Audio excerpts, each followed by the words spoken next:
堂堂京城尚书的千金，如今却抱着臭鱼冻死在这孤岛。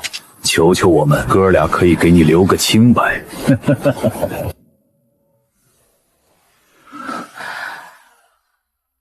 若能重来一次，我绝不要这样活。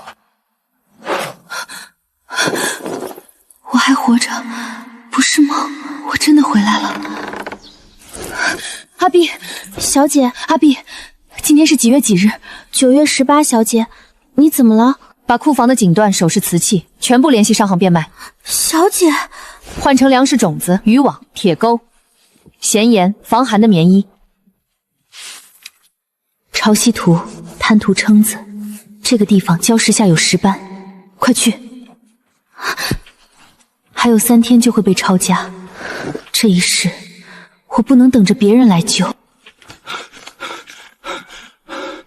小姐，刚阿碧跑来说要把库房的金银细闪全部变卖，换成一堆渔户的破烂，还说是您的吩咐。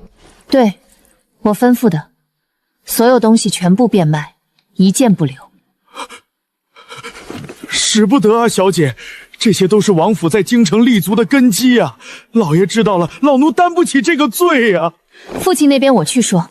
小姐，你别冲动啊！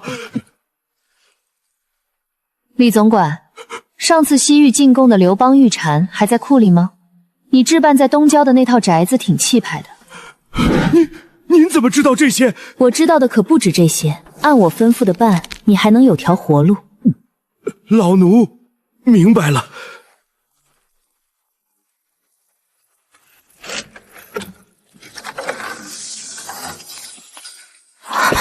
小姐，这些宝贝都要卖吗？宝贝，3天后连一碗茶汤都换不了。李总管，联系整个京城的古玩商行，所有东西低于市场价30%，最迟明晚我要全部变现。另外联系能联系到的所有资源，作物种子、渔网、鱼钩、药品，全部按照高于市场价3倍收购。小姐三思啊，这些都是名家亲笔，玉器瓷器也更是极其罕见，用这些去换一批破烂，老奴实属不能理解啊。去办就是了，记住收购回来的东西不要堆在这里，记住收购回来的东西不要堆在这里。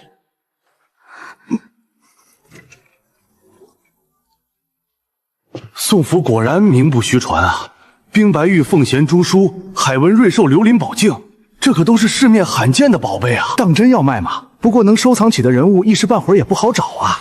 是啊，宋小姐，这么大体量，现款确实难办啊。唐老板、赵老板，价格我让30%，但有个要求，切勿声张，任何风吹草动，协议作废。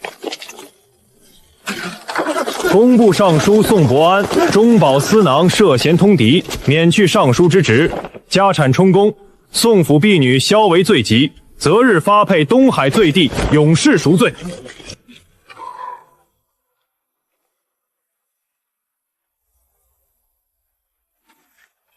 堂堂宋王府，库里就这点东西吗？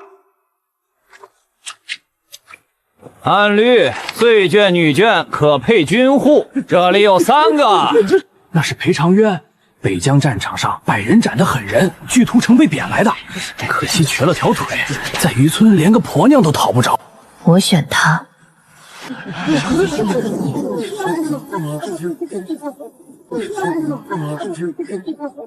你选错人了，我养不活你。我不需要你养，我会赶海，不会拖累你。奉刘侍郎令，宋家流放东海，永世不得离开渔村蓟县，擅离者杀。海滩是马家的，让我先进，找到海货出来再给钱。让他进。朝不等人。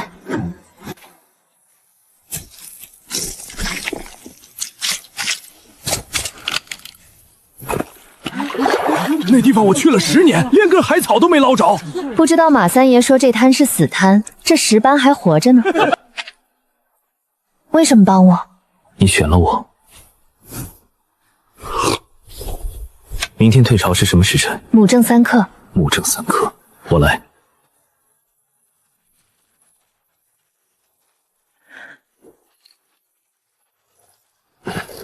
放一筐，我来扛。不用。你那条腿？那条腿扛过比这重的。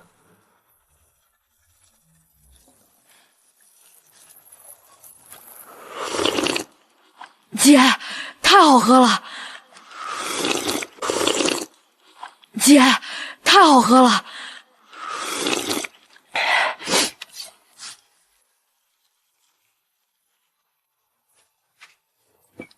你知道下面有东西，我也知道撑子洞长什么样。京城来的大小姐知道怎么活下去。明天还来。他踩过的地方应该去空的，不是位置不对，是他走了。什么意思啊？老辈人管这叫海眼，有人天生能看。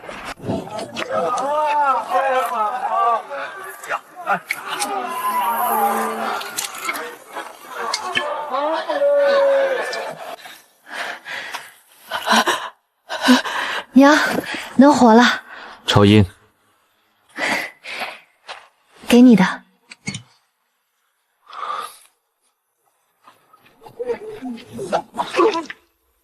滚！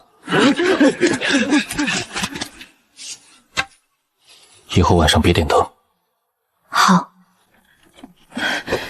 走。今天走南角。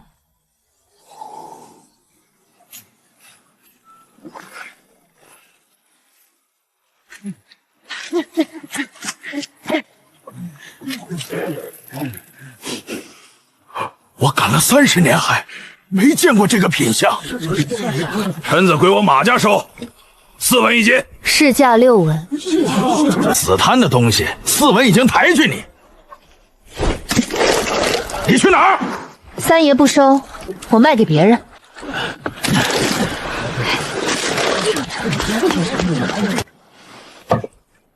上次那瓶还没用完，那就攒着。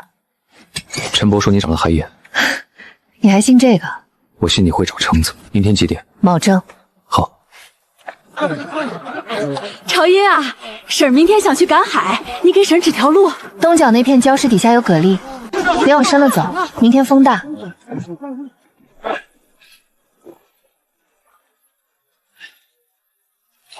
跟着宋家姑娘赶海，哐哐不空。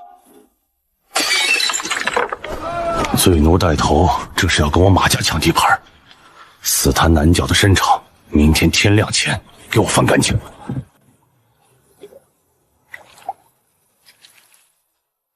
狗娘养的马三！死滩不能去了，走乱郊区。去不得，那儿暗流多，漩涡凶，连老把式都不敢走。老把式没去过，我去过。你可以吗？还是能踩住礁石的。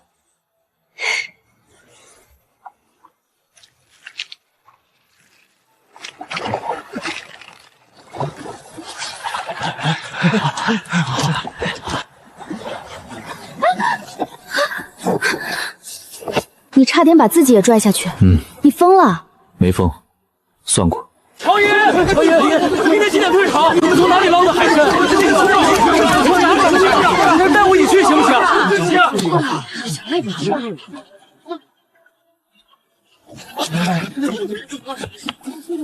朝爷，马三爷要动你死滩的撑场，这几天小心。谢叔，叔也小心。你不回去睡？今晚守。明日几时？保证。三爷，按市价，1斤蛏子5文，青蟹7文，石斑12文。死滩的东西没贱卖，乱交的东西也没贱卖。好。裴长渊跟踪马三爷，心腹到一处废弃船坞，暗夜里有人在礁石后交接盐带私盐，他用木炭在布上画了张潦草的图，藏盐点、交接时间、船只特征。这条罪砍头够不够？够砍3颗头。那就先攒着，等到需要的时候一次砍完。你想等到什么时候？等到他最不想被人发现的时候。张叔，怎么不卖？马三爷收10文。这条石斑至少值25文。他说死滩那边最近海货多，行情掉了。猪打到的鱼值多少就是多少。25文，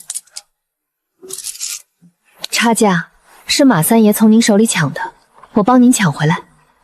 消息在渔村传开，短短4天，6、7个渔民跟着我绕过马家卖货。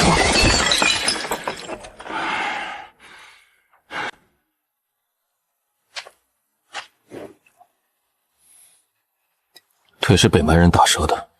你不是来受害的，你是被藏在这儿的，有人让你等。下次别去乱叫去。你在命令我？不是命令。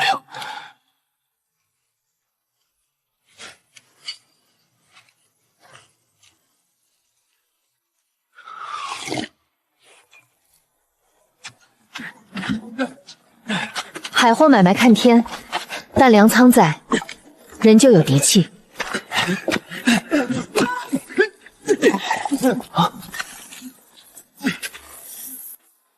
赔百货，我来扛吧。你一个女儿家，扛什么扛？你不也……我瘸了一条，另一条还在。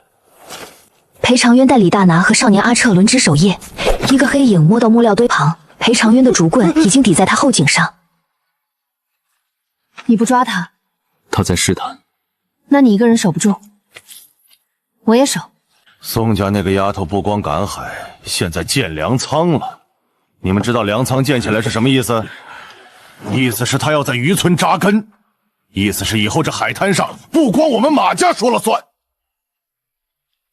三爷，他背后那个瘸子，瘸子怎么了？昨夜小周想去探探，被他发现了，没动手，放了。但小周说，那瘸子看了他一眼，就一眼，他腿软到现在。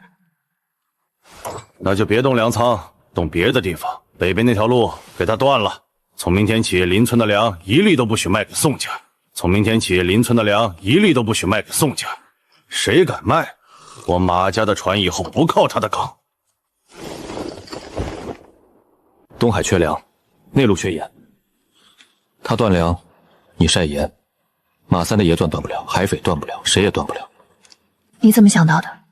我在北疆算后勤，3万人的兵，粮和盐比刀重要。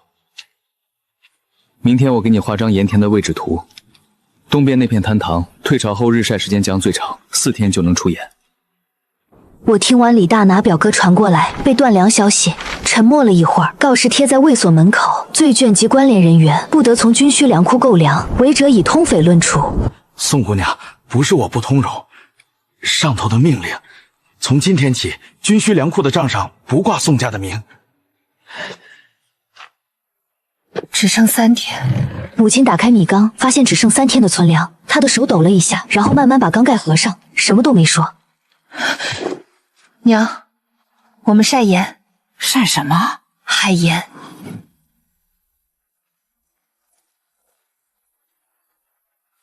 东边那片滩涂，日晒最长，4天出盐。我已经去看过了。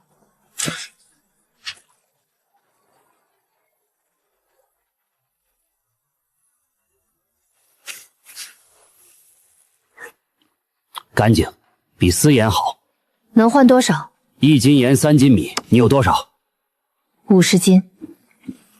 朝音，马三爷断粮的事儿，你从哪儿弄的？海里的。老辈人说过，东海不缺盐，但从来没人想过要拿盐换粮。因为从来没人被逼到粮被断了，被逼到头的路就是生路。马三爷的私盐网比我们大10倍，他那条线通北边，量大，但是脏盐掺了沙子。你怎么知道是脏盐？你在北疆也这么打仗？北疆没有私盐，但有私粮，粮道被断，我就从蛮人手里抢。所以你也被人断过粮？断过3个月，3000人，最后剩800。北疆的8，雁门关的8，被人说瘸子废物的8。你不是瘸子，你是瘸了一条腿的战神，这2个不矛盾。你也不是罪臣之女，那我是什么？你是一只脚踩在退潮时辰上的人，前世今生的潮水都在你眼睛后边。汤凉了，还热。我扩大盐田，3块盐田扩成9块，产盐量从50斤涨到200斤。别抖，盐掉地上就化了。宋姑娘，这比打鱼好10倍，我闺女可以吃饱了。宋姑娘，你的盐干净，比私盐好卖，以后你有多少我要多少。按月供盐。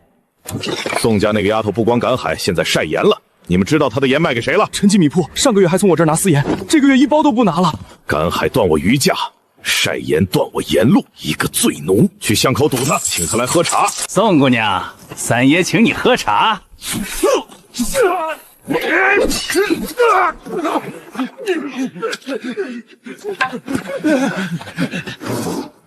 滚！你又用那条腿了？用了。疼吗？你买了几瓶？够你用到明年。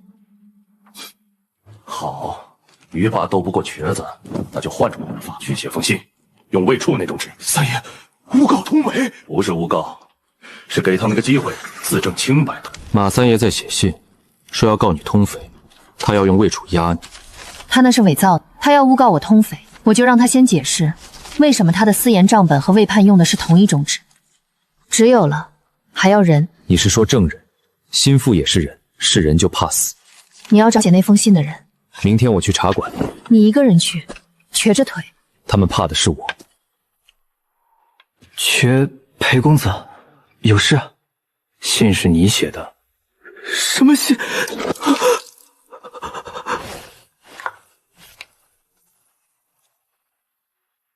你还有3天。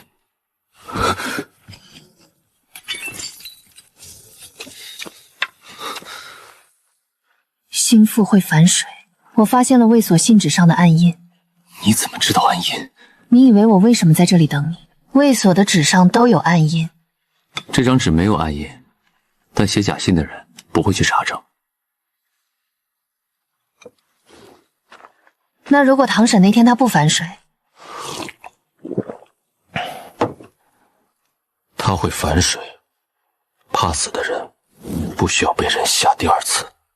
见水晒白烟，宋家有2天。马家船不靠岸，渔村变了天。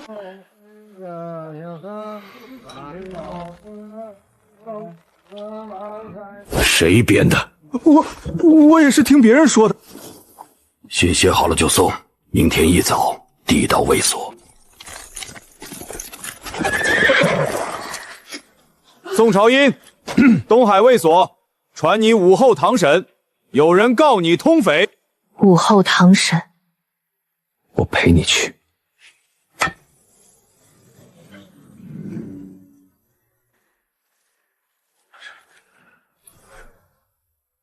带人证。大人，小的亲眼所见，宋朝英在北边礁石湾跟不明船只接头，那船没有旗号，夜里来的，搬了2口箱子，一定是通匪。不要替本官定性。监视大人，此女不仅是宋尚书舅父之女，还是罪奴，罪奴通匪，罪加一等。这是证人词，还有宋家与不明船只往来的详细记录，请大人过目。宋朝英，民女在。你有何异议？有，大人手里那封信是假的。大胆！说说看。第一，这封信声称去年10月初1也在接头，但去年10月初1，东海卫所因为飓风封了所有渔港，所有渔船全部归港。卫所派了3队兵卒在海边巡查，这一点卫所有巡查记录可以比对。第二，同一种青竹纸，同一种墨色，我请大人比对马家的私盐账本和这封通匪信，是不是从同一沓纸上裁下来的？胡扯！马之和，你坐下。纸是同一种纸，墨是同一种墨。带信上的宋县人，宋县人呢？那就带写信的人。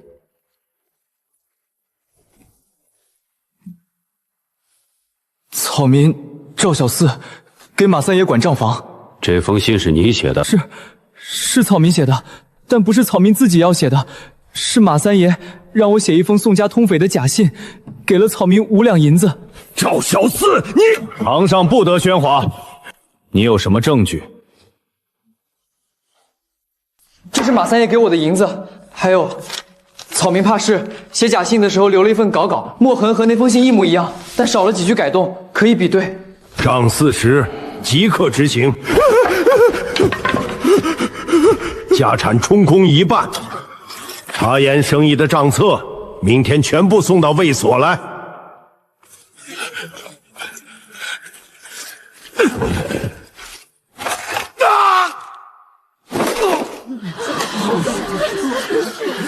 那个赵小四，你用什么让他在堂上把银子也拿出来？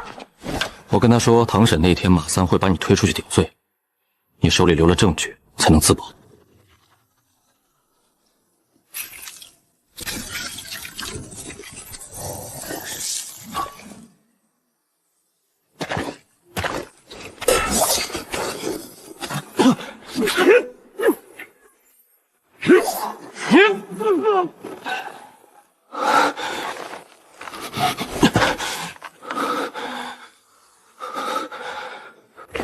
说，谁派你来的？马三儿。马三在牢里。是马三留在外面的船工，还是路上的私盐贩子？私盐贩子，马三倒了，盐路断了，有些盐运了一半，停在海岛仓库，值1000两银子的货。想杀了朝音，盐村就散了，盐路能重新接上。仓库在哪儿？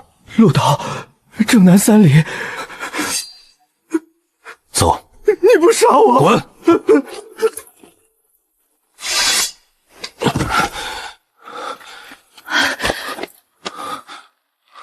那条腿能站。你在雁门关也是这样打的？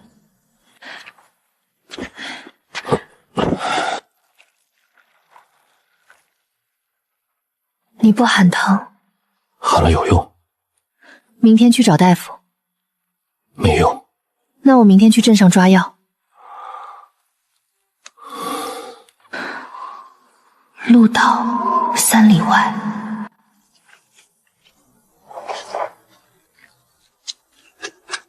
宋姑娘，海上的运部队。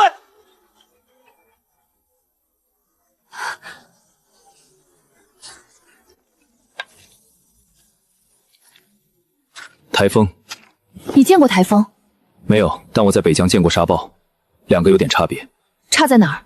沙暴你站着不动就不会死，台风站着不动会被吸进海里。只有一个地方能比。鹿岛。对，鹿岛。马三的仓库在岛上，仓库能装100包盐，足够容下全村人。敲锣，让所有人带上干粮和水，跟着裴长林去鹿岛，不要带被褥，不要带细软，只要活人。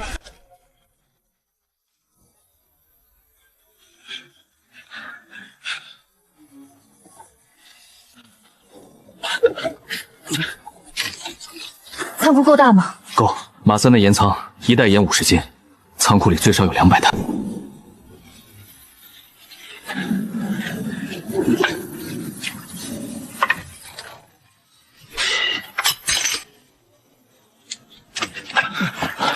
咸水晒白盐，宋家有良田。留住了人，就能活。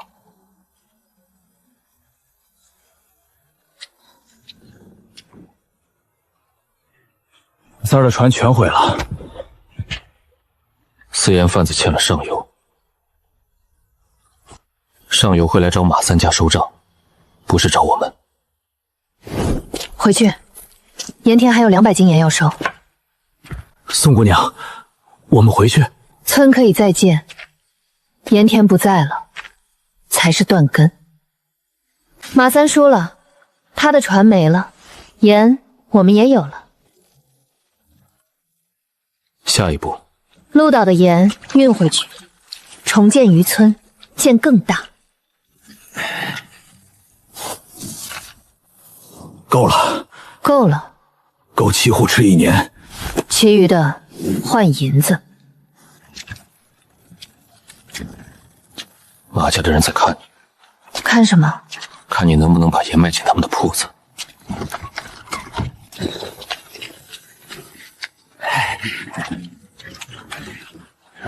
宋姑娘，你的盐，你的粮，你给我的盐，我现在3条镇都认。以后你要多少粮？我要的不是粮，我要你帮我一件事。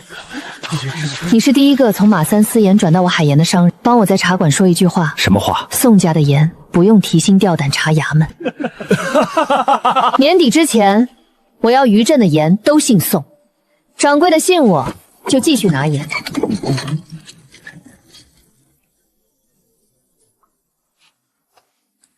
这里你一个人来过？为什么来？因为你是罪奴，马三随时可以踩死你，找一条贿赂。不是这个答案。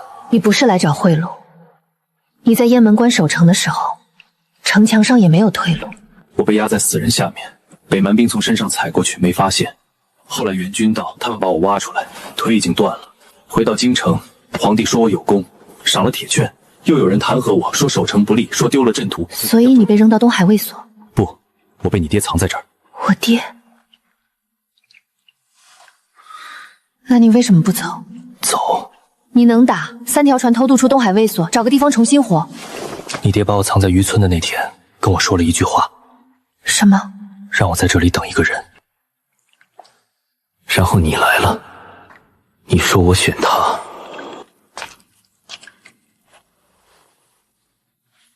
疼吗？疼。疼多久了？11年。裴长渊，你不是瘸子，你是战神。明天我多走2步。瘸腿走？得多锻炼。你瘸腿也能放倒3个。明天先去盐田，盐收了，再把鹿岛剩下的50袋盐运回来。私盐贩子会来，让他们来。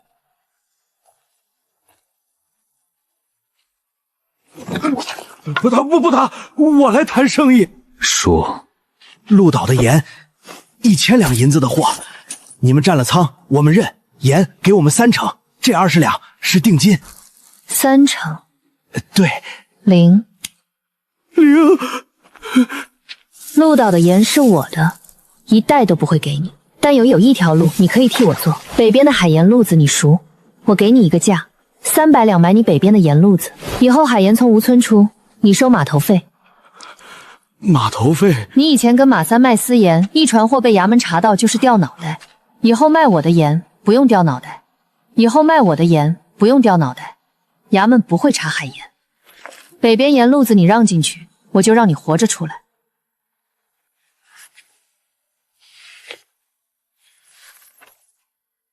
300两，3天之内给你。好。还有一件事，回去跟所有私盐贩子说，渔村有盐，干净的盐，不用掉脑袋的盐。谁想来谈生意，明天中午来村里。300两，你有？鹿岛仓库里还有100包私盐，马三的盐本来就值1000两。那是赃物。堂审那天，蔡金氏说马三家产超没1半，另一半在鹿岛仓库，亲氏查不到，因为没人去查，但我们能查到。所以用马三的钱买家贩子的路子，再用这条路把宋家的盐卖到6个镇。你从堂堂市那天就在算这个？从马三倒台那天，他用来杀我的刀，我要用它切出宋家的盐路。盐贩子回的。宋家盐北边要第1个镇望潮镇，望潮镇在北边80里，2个镇的中转站。北沿6镇走水路，从渔村码头往北，过鹿岛，再往北10里进河，河连着6镇。你走过？没走过，看的渔村老渔民的航海图。你看了几天航海图？3个晚上。北边6个镇，离最近的卫所驻兵只有1天水路。所以你才要建盐船队。马三的私盐路子是偷偷摸摸，因为每一船都可能被查。你的海盐是干净的，但干净的东西运到6个镇要有人护。青壮年渔村有。我要带人学护船，有人愿意去的，站过来。我去。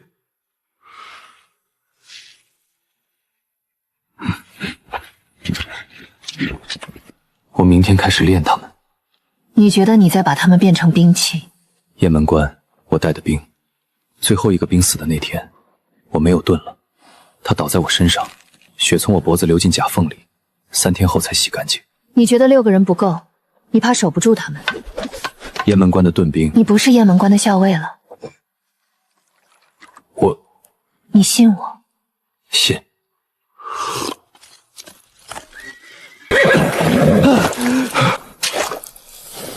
北蛮的船在鹿岛北边，多少人？前锋3条船，大概50人，主力在后面。卫所已经发报，但援军要半个月，边防的阵兵挡不住。3条船50人，什么时候靠岸？如果顺风，明天黄昏。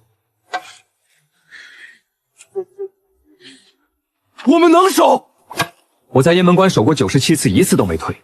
现在我守渔村，你们跟我守，就是我的兄弟。守渔村。北蛮兵一船17人，前锋3船50人，你们6个人加我7个人，7个对50，7个守渔村，不是7个打50。渔村的码头只有1条栈桥，一次上来的不可能不过10个人，10个人在栈桥上站不稳，竹棍不是打人，是把人推下水。北蛮人穿铁甲，掉到海里直接沉。7个人守栈桥，剩下的40个北蛮兵从哪里上？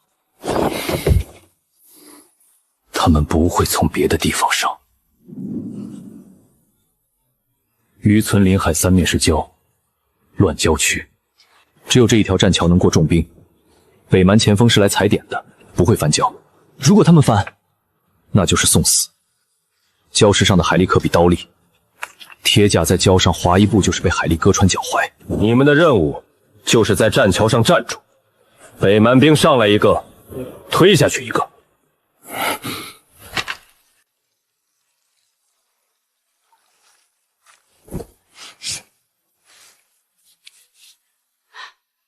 宋姑娘，盐不能烧，烧了就没了。不是烧盐，是把盐堆在这个位置。北蛮兵如果绕过栈桥翻礁，他们只有这一条小路可以进村。这条路两边是盐田，白天晒盐的卤水储止池。卤水能烧，卤水里最浓的那一层叫卤底，遇火就着，不熄。你，我能学。给他一根竹棍。你几岁？16。雁门关最小的兵14。撑住棍，站稳。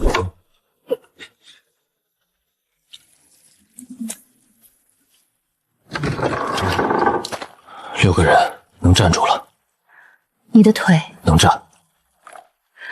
炉底铺了3条路，如果北蛮兵走别的路，他们会走栈桥，前锋来踩点，不是来屠村，走栈桥最快。如果他们翻礁，一炷香烧完，路上全是火沟。够，一炷香够渔民从渔村后山路撤到半山腰。那你呢？我不撤。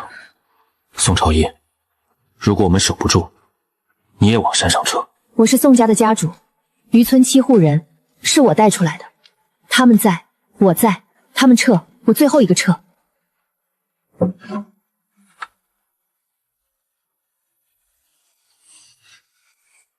雁门关城破那天，我的副将也说不撤。后来我不是你副将，副将死于守城，渔村不是城，是家。我不是守城，是守家。明天黄昏，渔民撤上山，你守栈桥，我在路口负责烧路，烧完就撤，不逞强。你说话像将军。我没当过兵。走，去码头。现在晚上要练，鸡叫天亮时练的是白天的仗，月亮下练的是暗光仗。北蛮兵的船可能黄昏到，也可能是半夜。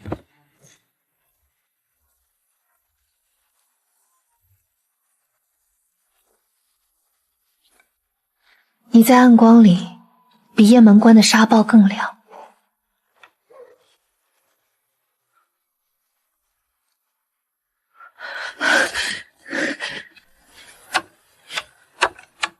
再来！从现在开始，你是守栈桥的第7个人，守到什么时候？守到我回来，或者守到天亮。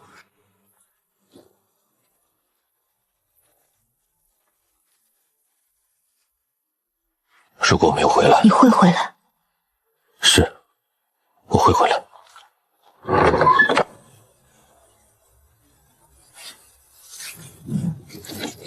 不要看人，看脚。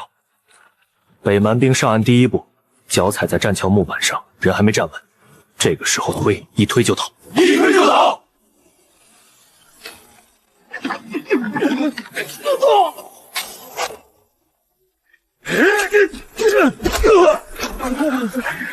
快走的人，推到栈桥第2段。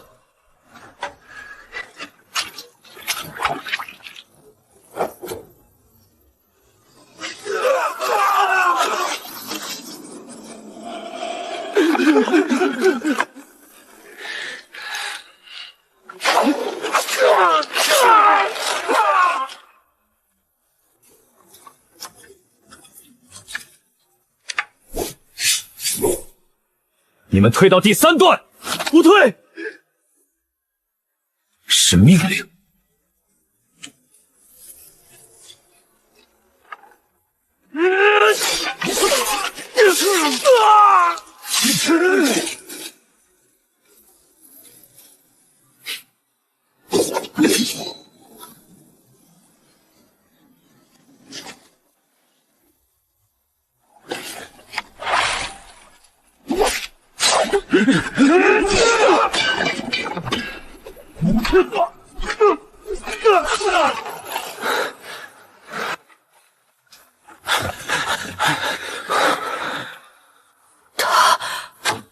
他是雁门关的校尉，守住了，守住了，领战王。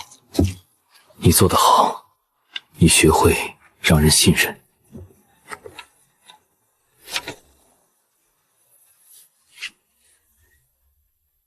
走，回村。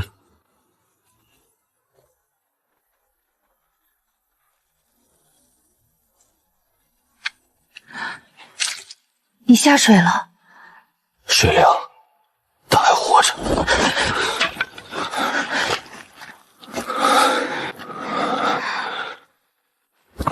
明天养伤，你不是雁门关的校尉，渔村不需要你打明天的仗。今晚喝药睡。宋姑娘，谈个事儿。说。卫所的周世安说，让渔村的盐交税，一共100两。100两？你是来传话的？我是来。回去告诉周世安，渔村的盐不交官费，1分都不交，要交税让他亲自来。宋姑娘，半夜里来。周世安派人烧渔村粮仓。周世安在渔村纵火收税是越权，但他是千户，我是千石，他比我大半级，我不能直接。越权和纵火2件事都不小。马三的私盐案，监事大人审得快，办得硬。东海卫所私下都在说蔡监事是能办事的人。现在周世安烧渔村粮仓，如果你管，你知不知道？你刚才那句话是在告诉我怎么当官。